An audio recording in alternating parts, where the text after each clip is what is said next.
یہ جو ڈسکا کا الیکشن ہے صبح 6 بجے تک ریٹرننگ آفیسر کا نہ پتہ چلنا، معذرت ہے پریزائڈنگ آفیسران کا نہ پتہ چلنا، یہ سارے معاملات یہ کیا کوئی بہت انہونی ہو گئی ہے سارے معاملات کے حوالے سے، یا پھر واقعی ایسا ہے کہ الیکشن یہ لیٹ ہوتے ہیں اور اسی طرح سے جو بکسے ہیں ڈسکا میں وہ غائب بھی ہو جاتے ہیں؟ یہ ہوگا کیا اب اس کا جو نتیجہ بنا ہے ابھی تک کا، کیا وہ الیکشن کمیشن اس نتائج کا اعلان کر سکتا ہے یا دوبارہ سے یہاں الیکشن اناؤنس کرنا بھی الیکشن کمیشن کے ہی اختیارات میں ہے؟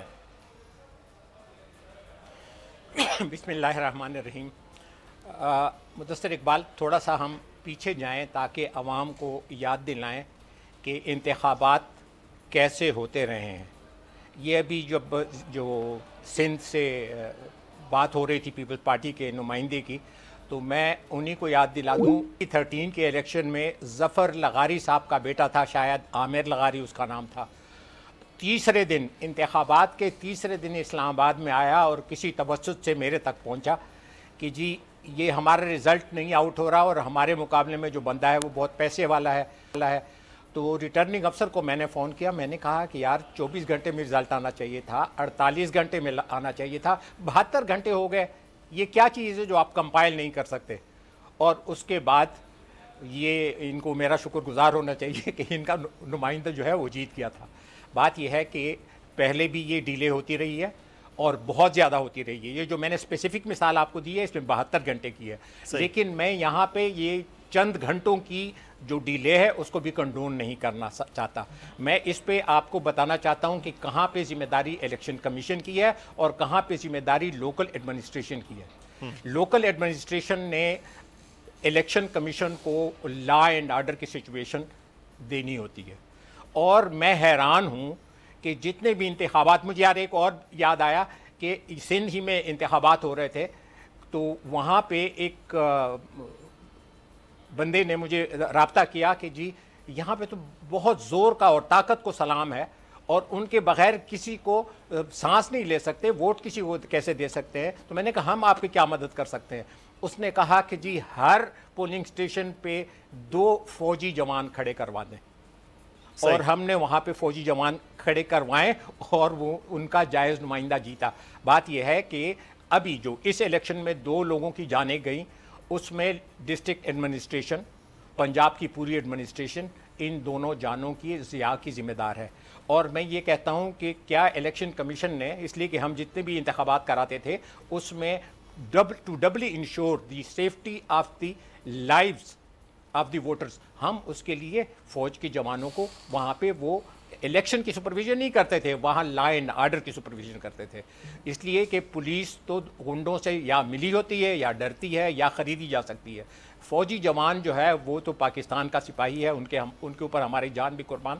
بات یہ ہے کہ اگر اس طرح کا الیکشن جنرل الیکشن ہو، اب یہ پورے پاکستان کا الیکشن کمیشن بھی اور پورے پاکستان کے ایڈمنسٹریشن بھی، اور 75 کا ایک الیکشن ہو رہا ہے ایک کانسٹیچوئنسی کا، اور اس میں اتنی بری لا اینڈ آرڈر کی سچویشن ہے، تو اگر اس کو ہم 1100 حلقوں پہ تقسیم کریں، پورے پاکستان میں الیکشن ہو، تو اس کا مطلب ہے کہ 2000 سے زیادہ تو جانیں گئیں، تو وہ انتخابات کیا انتخابات سر اس کے مقابل میں یہاں پر 3 جو ہیں وہ حلقوں میں سندھ میں ہوئے تو قدرے حالات بہتر رہے، کے پی کے میں بھی ہوا ہے حالات بہتر رہے، کچھ تھوڑی بہت وزیر آباد کے اندر بھی لڑائی جھگڑا ہوا ہلکا پھلکا، لیکن اس طرح کی صورتحال نہیں ہوئی جو ڈسکا کے اندر ہوئی، کیونکہ بہت زیادہ کلوز مارجن کی یہ سیٹ تھی، تو یہاں پر بھی صورتحال ہوئی ہے۔ لیکن میں ایک چھوٹا سا آپ سے یہ سوال یہاں پر کرنا چاہ رہا ہوں کہ اس وقت NA-75 کے حوالے سے کیا الیکشن کمیشن یہ آرڈر دے سکتا ہے کہ دوبارہ سے الیکشن پورے کے پورے حلقے میں ہو، یا جن کا مسئلہ ہے 20-23 پولنگ سٹیشنز کا صرف انہی میں الیکشن ہو؟ بات یہ ہے کہ اسی کا علاج کیا جائے جہاں پہ زخم ہو، آپ اسی جگہ کیوں کھجلی کرتے ہیں نا جہاں پہ خارش ہو رہی ہو، where there is a problem، اور اس کے لیے یہ ایک عمران خان نے ایک بڑا اچھا رول پلے کیا ہے کہ ان کے کہنے سے پہلے ہی انہوں نے کہہ دیا اپنے جو کینڈیڈیٹ ہے کہ you should agree to the repoll. ایسے کبھی نہیں ہوا، آپ نے اس کی مثال باقی لوگوں میں نہیں دیکھی ہوگی، اور ایکچولی وہ انٹرسٹڈ ہے فیئر پول میں، وہ فیئر الیکشن اگر چاہتا ہے تو اس کا مطلب ہے کہ he is confident enough to not only to regain the popularity but to win the, اور اگر دیکھو لوز بھی کرتے ہیں لیکن انہوں نے ایک مورل اتھارٹی تو قائم کر دی کہ جی ہم دوبارہ کھیلنے کے لیے تیار ہیں. چلیں اچھا میں اس پہ بات کرتے ہیں, کمیشن کے پاس اختیار ہے. سینٹ کے الیکشن کے حوالے سے بھی تھوڑی ٹائم چل رہا ہے تو میں کہہ رہا ہوں سینٹ کے الیکشن کے حوالے سے بات کی جائے. گیان چند صاحب اسی سینٹ کا حصہ رہے ہیں پچھلے 6 سال. گیان چند صاحب, اوپن بیلٹ پہ اب بات ہو رہی ہے سپریم کورٹ میں, وکلا تمام سیاسی جماعتوں کے بھی, اٹارنی جنرل بھی وہاں پہ بات ہو رہی ہے, روز کی سماعت بھی آپ دیکھ رہے ہیں. سر سینٹ کا الیکشن ہے, آج نہیں تو کل کسی وقت تو اس کو ہونا ہے کہ بہتر طور پر فری اینڈ فیئر ہو. آپ جانتے ہیں سینٹ الیکشن میں جس طرح سے پیسہ چلتا ہے, تمام سیاسی جماعتوں میں مختلف لوگ, چند لوگ جو ہیں وہ اس قسم کا عمل کرتے ہیں. تو وہ چند لوگوں سے بھی یہ پاک ہو جائے, صاف ہو جائے کہ سینٹ جو ایوان بالا کہلاتا ہے وہاں پر یہ چیزیں ہو جائیں. تو اس کی آپ لوگوں کے سب سے پہلے مانگ تھی پاکستان پیپلز پارٹی کے چارٹر آف ڈیموکریسی میں. اب اگر کچھ ہونے جا رہا ہے تو آپ ہی سب سے پہلے پیچھے ہٹ گئے ہیں, نون لیگ کو بھی ساتھ میں پیچھے ہٹا لیا ہے سر آپ نے.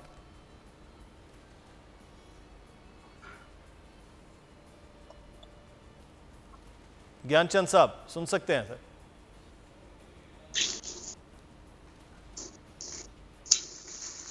میں نے اس ایشو پہ بات کرنی ہے. جی جی اچھا, گیان چند صاحب سے دوبارہ سے رابطہ کرتے ہیں. بلال غفار صاحب موجود ہیں. بلال صاحب, سینٹ کے الیکشن ہو رہا ہے, اب یہاں پر پاکستان تحریک انصاف نے جن کو ٹکٹ دیا ان میں سے ایک کے لیے تو کاغذات نامزدگی مسترد ہو گیا, دوسرے پہ گلے شکوے بہت زیادہ ہیں پاکستان تحریک انصاف کے اپنے ہی سندھ کے اندر لوگوں کو. تو کہاں تک کامیابی کے لیے آپ مطمئن ہیں اور کانفیڈنٹ ہیں کہ آپ کے اپنے ہی لوگ, آپ کے اپنے ہی جو کینڈیڈیٹس ہیں ان کو ووٹ دے پائیں گے؟ دیکھیں جو ہمارے جوائنٹ اپوزیشن کے نمبرز ہیں سندھ اسمبلی میں, اس حساب سے جو سمپل آپ کیلکولیشن کریں تو ہم جوائنٹ اپوزیشن جو ہے وہ 5 سیٹیں جیتنے میں کامیاب ہوں گے. 3 جنرل سیٹس, ایک ٹیکنوکریٹ اور ایک وومن سیٹ. اور جہاں تک آپ نے ہمارے کینڈیڈیٹ کے جو پیپر کی بات کی تو وہ ہائی کورٹ گئے ہیں اور ہم سمجھتے ہیں کہ انشاءاللہ تعالی ہمیں سندھ ہائی کورٹ سے ایک انصاف ملے گا اور ہمارے کینڈیڈیٹس کے جو پیپرز ہیں وہ ریسٹور ہو جائیں گے اور وہ الیکشن لڑنے کے لیے اہل قرار دی جائیں گے. ہماری پارٹی کا جو بھی ڈیسیشن ہے, جو ہمارے کپتان عمران خان صاحب نے جو ڈیسیشن کیا ہے, تمام ایم پی ایس نے اس ڈیسیشن کو ایکسیپٹ کیا ہے. اور آپ دیکھیں گے کہ ہمارے جو امیدوار ہیں, جو ہمارے جوائنٹ کینڈیڈیٹس ہیں, وہ سب انشاءاللہ تعالی آنے والے سینٹ الیکشنز میں جیتیں گے.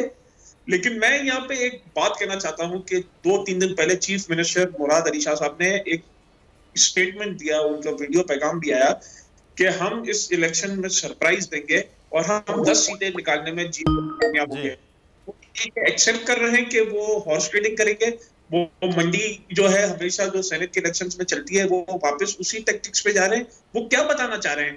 اور مجھے تو آج بڑی حیرت ہوتی ہے کہ جو پی ڈی ایم کے جو اب تو سارے جوائنٹ کینڈیڈیٹس ہیں, وہ ادھر جو آپ کے اسلام آباد کے کینڈیڈیٹ ہیں یوسف رضا گیلانی, ان کے پروپوزر اور سیکنڈ ایئر جو ہیں وہ شاہد خاقان عباسی ہیں.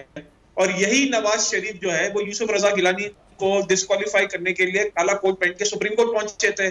تو میرا جو کپتان کہتا تھا 24 سال پہلے کہ یہ جب یہ سارے چوروں پہ ڈاکوں پہ ہاتھ ڈالا جائے گا تو یہ سب اکٹھا ہو جائیں گے. اور اس سینٹ الیکشنز میں دیکھیں کہ تمام جو پارٹی کا مقابلہ صرف پاکستان تحریک انصاف سے.